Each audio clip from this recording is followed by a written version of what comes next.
महोदया, मैं आपका हृदय से आभारी हूं कि आपने मुझे माननीय राज्यपाल महोदया के अभिभाषण के धन्यवाद प्रस्ताव पर बोलने का अवसर दिया। मैंने माननीय महोदया का अभिभाषण शुरू से अंत तक पढ़ा है और पढ़ने के बाद जो कंक्लूजन है संक्षिप्त रूप से औद्योगिक क्षेत्र से लेकर चाहे व्यापार की बात हो, किसान की बात हो, मजदूर की बात हो, दलित पिछड़े या कमजोर तबके की बात हो, राज्यपाल महोदया ने हर प्रदेश के व्यक्ति के दिल को छूते हुए, उनकी चिंता करते हुए अपने अभिभाषण को प्रस्तुत किया। महोदया, इस अभिभाषण में विकास का विजन है, किसानों की खुशहाली का सीजन है और पहली बार ऐसा लगा कि जिस समग्रता के साथ सर्वस्पर्शी समावेशी उत्तर प्रदेश की 25 करोड़ जनता के हित, कल्याण और सम्मान को ध्यान में रखते हुए यह अभिभाषण प्रस्तुत हुआ, निस्संदेह श्री राज्यपाल महोदया इस बेहतरीन अभिभाषण के लिए बधाई और धन्यवाद की पात्र हैं। मैं सदन के माध्यम से उनका धन्यवाद और उनको बधाई प्रस्तुत करता हूं। अभिभाषण में G20 की चर्चा की है। महोदया, G20 पर भले ही विपक्षी दलों को यह बात अच्छी लगे या ना लगे, लेकिन भारत जैसे राष्ट्र को G20 की अध्यक्षता करने का मौका मिलना इंडियन डेमोक्रेसी में यह बहुत बड़ी भारत की उपलब्धि है और यह उपलब्धि सामान्यतः नहीं मिलती है। महोदया, इसके लिए देश के नेतृत्व को विश्व पटल पर अपने देश की अर्थव्यवस्था को बढ़ाने के लिए काम करना पड़ता है। विश्व पटल पर भारत की 140 करोड़ जनता के हित के लिए काम करना पड़ता है। वसुदेव कुटुंबकम के मूल सिद्धांत को आगे बढ़ाते हुए देश के यशस्वी प्रधानमंत्री नरेंद्र मोदी जी ने हिंदुस्तान के 220 करोड़ से ज्यादा वैक्सीन की डोज देकर भारत के जनसंख्या को बचाने में उनके स्वास्थ्य के लिए तो बड़ा काम किया ही है महोदया, लेकिन लगभग 100 देशों को निःशुल्क वैक्सीन देकर हमारे देश की प्रतिष्ठा को बढ़ाने का काम भी हमारे देश के प्रधानमंत्री आदरणीय नरेंद्र मोदी जी ने किया है। और ये G20 में महोदया वो कंट्री शामिल हैं, वो देश शामिल हैं जो दुनिया की 60% अर्थव्यवस्था पर अपना आधिपत्य रखते हैं। इसलिए माननीय राज्यपाल महोदया के अभिभाषण में G20 पर चर्चा करना उत्तर प्रदेश की 25 करोड़ जनता को गौरव की अनुभूति कराने वाला है। ग्लोबल इन्वेस्टर समिट के बारे में कई माननीय विपक्षी दल के सदस्यों ने विभिन्न प्रकार की भ्रांतियां पैदा करने की कोशिश की, सवालिया निशान लगाने की कोशिश की, मजाक भी करने की कोशिश की। महोदया, हमारी सरकार का टारगेट उत्तर प्रदेश के यशस्वी माननीय मुख्यमंत्री जी, जो यशस्वी भी हैं, तपस्वी भी हैं, जो उत्तर प्रदेश की 25 करोड़ जनता को अपने परिवार समझकर अपना संपूर्ण योगदान उत्तर प्रदेश के सर्वांगीण विकास में दे रहे हैं, उनका लक्ष्य था, उनका लक्ष्य है उत्तर प्रदेश को $1 ट्रिलियन इकोनॉमी बनाने का। और यह पहली बार उत्तर प्रदेश के राजनीतिक इतिहास में यह पहली बार है कि हमारे माननीय मुख्यमंत्री जी ने ग्लोबल इन्वेस्टर समिट के माध्यम से एग्जैक्टली 41 देशों को उत्तर प्रदेश की कैपिटल लखनऊ में आमंत्रित करके इस बात का संकेत दे दिया कि आने वाले कुछ ही सालों में निश्चित उत्तर प्रदेश $1 ट्रिलियन इकोनॉमी की तरफ आगे बढ़ेगा। महोदय, मैं व्यक्तिगत एक्सपीरियंस इसके साथ शेयर करना चाहता हूं। मैं उत्तर प्रदेश के 4 शहरों में यूनिवर्सल समिट में सम्मिलित हुआ। मैं भारतवर्ष के तमिलनाडु स्टेट की चेन्नई में सम्मिलित हुआ। उत्तर प्रदेश के हमारे सभी जनमानस को यह जान के खुशी होगी कि चेन्नई जो तमिलनाडु की कैपिटल है, जहां पर नॉर्थ इंडियंस को हिंदी लैंग्वेज को पसंद नहीं भी किया जाता, उस चेन्नई जैसे महानगर में जब हम समिट के लिए गए और हमने वहां बैठक का आह्वान किया महोदय, 300 से ज्यादा चेन्नई के अंदर वहां के उद्योगपतियों ने हमारे साथ वार्ता की। और जिस चेन्नई से, जिस तमिलनाडु से हम कोई भी निवेश की उम्मीद नहीं रखते थे, उस शहर से भी हमको 9,000 करोड़ का एमओयू हमें चेन्नई से प्राप्त हुआ।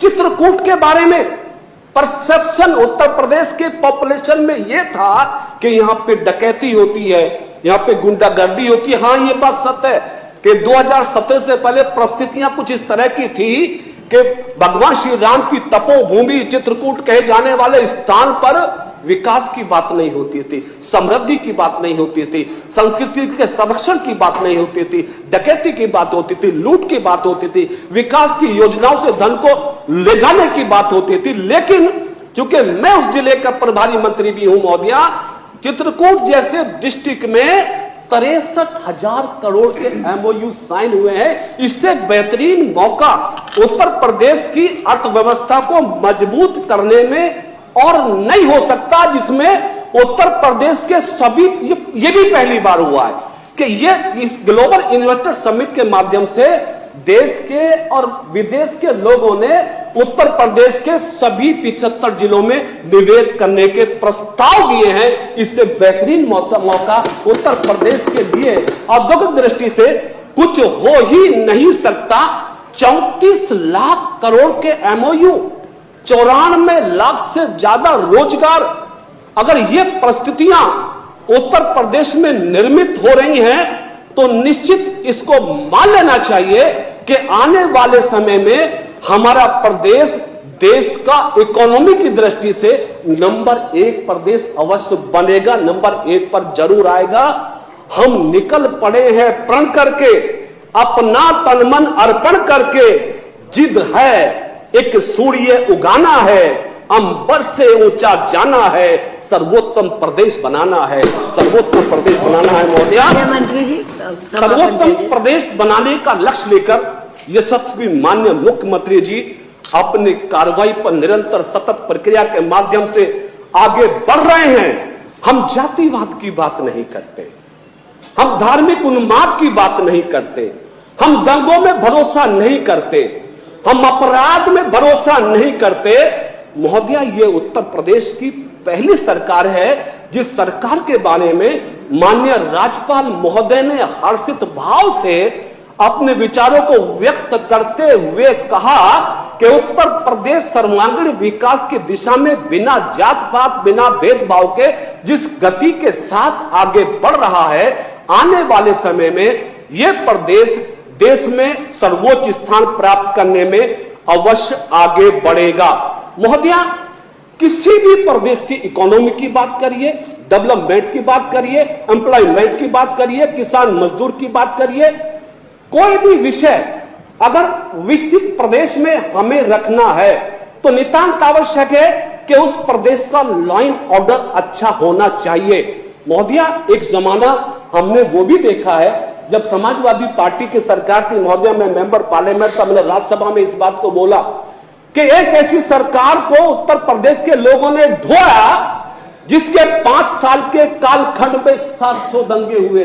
मुजफ्फरनगर से लेकर मिर्जापुर तक, सहारनपुर से लेकर कोई जिला नहीं बचा था जहां पे दंगे नहीं हुए थे। लेकिन आज उत्तर प्रदेश के माननीय मुख्यमंत्री जी की प्रशंसा, उनके यश तब की प्रशंसा इसलिए हो रही है कि माननीय मुख्यमंत्री जी ने 5 साल में उत्तर प्रदेश में एक भी दंगा नहीं होने दिया। यानी उत्तर प्रदेश को दंगा मुक्त प्रदेश बनाकर विकास की राह पर लाने का काम जो 6 साल में उत्तर प्रदेश में हुआ महोदय, उसके आधार पर आज उत्तर प्रदेश देश में अग्रणी पंक्ति में शामिल होने के लिए तैयार है। महोदय, मैंने संत रविदास जी को पढ़ा है। 520 साल पहले समाज सुधारक के रूप में जाने जाने वाले संत शिरोमणि रविदास जी ने कहा कि ऐसा चाहूं राज में जहां मिले सबन को अन्न, छोट बड़ो सब सम बसे, रविदास रहे प्रसन्न। रविदास जी की कल्पना थी 550 साल पहले कि राष्ट्र और प्रांतों की सत्ता ऐसे हाथों में होनी चाहिए जो देश और प्रदेश की जनता को 2 वक्त का अन्न का प्रबंध कर सके। देश और प्रदेश की सत्ता ऐसे हाथों में होनी चाहिए जो अपने प्रदेश और देश की जनता को शांति सुकून से जीने का मौका दे सके। ये पहला मौका है महोदय उत्तर प्रदेश के अंदर कि हमारे यशस्वी मुख्यमंत्री जी ने उत्तर प्रदेश की 15 करोड़ की लार्ज स्केल पर पॉपुलेशन को लगातार 2.5 साल से निःशुल्क राशन देकर अपने संवैधानिक दायित्व का निर्वाह भी किया है और मानवता की दृष्टि को बढ़ाने का काम भी किया है। इससे बेहतरीन कार्य उत्तर प्रदेश की सरजमी पर किए जाने की कल्पना किया जाना संभव नहीं है महोदय। हमारे पास हर चीज का आकलन है। माननीय मंत्री जी, मैं संक्षिप्त खत्म कर देता हूँ। नहीं, संक्षिप्त नहीं, मैं संक्षिप्त कर देता हूँ। मैं संक्षिप्त कर देता हूँ।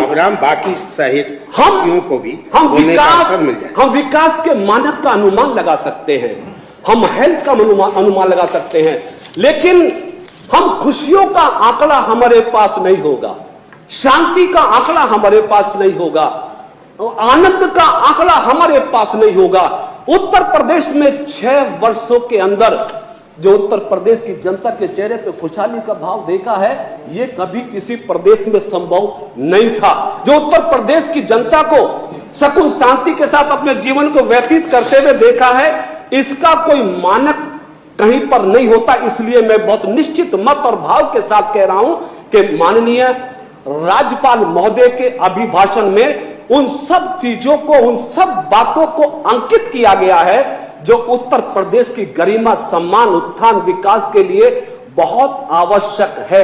अंत्योदय हमारी सरकार का आदर्श मूल है, जिसके माध्यम से हमारी सरकार ने लेकर व्यापारी से और अंतिम व्यक्ति तक के व्यक्ति तक में दिव्यांग जन सशक्तिकरण विभाग का मेरे पास मंत्रालय है, ओबीसी कल्याण का मंत्रालय भी मेरे पास है महोदय। मैंने अपने विभागों के माध्यम से देखा, उनके कार्रवाइयों के माध्यम से देखा कि माननीय मुख्यमंत्री हर किसी के विकास की, सम्मान की चिंता करते हुए जो सर्वांगीण तरीके से, समग्र तरीके से इस प्रदेश में काम किया है, उसी का प्रतिफल है कि उत्तर प्रदेश आज दुनिया के नक्शे पर एक बड़े प्रदेश के रूप में जाना जा रहा है। महोदय, मैं अपनी बात को अंत देते हुए, कोरोना काल देश और दुनिया के लिए बहुत ही तकलीफ देने वाला काल था, जिस काल से बचने के लिए प्रधानमंत्री जी ने 220 करोड़ वैक्सीन भारत के लोगों को लगाकर उनके जीवन की रक्षा की। 100 से ज्यादा देशों को निःशुल्क वैक्सीन देकर वसुधैव कुटुंबकम के सिद्धांत को पूरा किया। वहीं उत्तर प्रदेश के माननीय मुख्यमंत्री जी ने जिस तत्परता के साथ उस कोरोना कालखंड में उत्तर प्रदेश की जनता को बचाने के लिए अपने आप को 24 घंटे काम पे लगा के जो बड़ा काम किया, भले ही विपक्षी उसकी सराहना ना करे महोदय, लेकिन मैं एक कोट करना चाहता हूं। ऑस्ट्रेलियन मेंबर पार्लियामेंट क्रेग कैली का एक ट्विटर हैंडल से एक बयान आया था। ऑस्ट्रेलिया के लिए उनका बयान था कि यदि ऑस्ट्रेलिया को कोरोना से बचाना है तो उत्तर प्रदेश के मुख्यमंत्री से सीखो कि कैसे कोरोना से निपटा जाता है।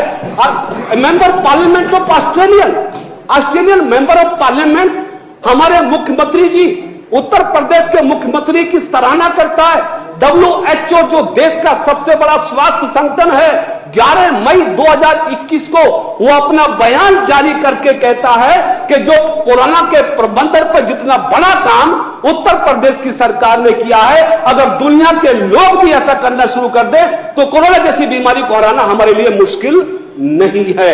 जिस प्रदेश के कार्यों की प्रशंसा विदेश में हो, देश में हो, जिस प्रदेश के तपस्वी मुख्यमंत्री प्रदेश के विकास को आधार मान के, प्रदेश की 25 करोड़ जनता को अपना परिवार मान के 18-20 घंटे काम करते हो, उस पर कोई सवाल उठाए तो मैं समझता हूं प्रदेश की जनता माफ करने वाली नहीं है। अंत में मैं माननीय राज्यपाल महोदय के अभिभाषण के प्रस्ताव का पुरजोर समर्थन करते हुए अपनी वाणी को विराम देता हूं। धन्यवाद। धन्यवाद।